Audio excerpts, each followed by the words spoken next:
What does the American poet Robert Frost have to do with climate change?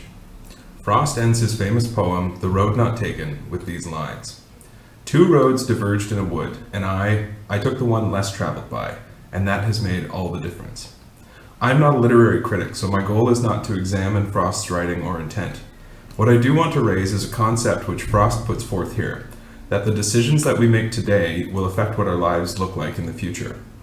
Moving backwards from this idea tells us that the decisions that were made in the past inevitably influence the situation we find ourselves in today, which affects the range of choices available to us. This summarizes a central concept in my research, path dependency. Path dependency is the tendency of systems to be constrained by the ideas, institutions, and actors which have influenced their historical evolution. Related to the concept of path dependency is that of lock-in, which is when a particular system is so embedded on a particular trajectory that it is prohibitively difficult to change direction. Path dependency and lock-in are useful concepts in thinking about our response to climate change.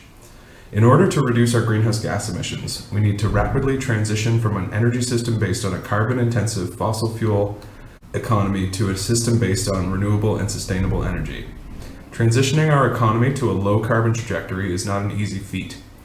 Path dependency helps us understand the constraints on the energy transition by looking at the ways in which energy systems are prone to continue on the existing trajectory of centralized, carbon-based electricity generation.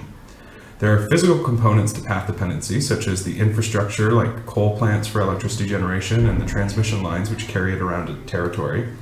There are also economic, institutional, and political components of path dependency, which can constrain the options available for the energy transition. This is what my research is focused on. I seek to investigate the institutional and political legacies of path-dependent systems and understand how they influence the contemporary policy processes related to the energy transition.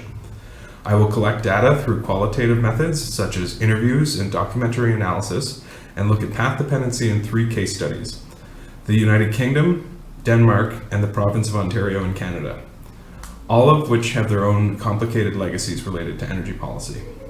By the end of my PhD, I hope to be able to contribute to our understanding of how energy systems are constrained by their historical legacies and how this knowledge may be able to improve policymaking processes as we plan for a low-carbon future. Thank you.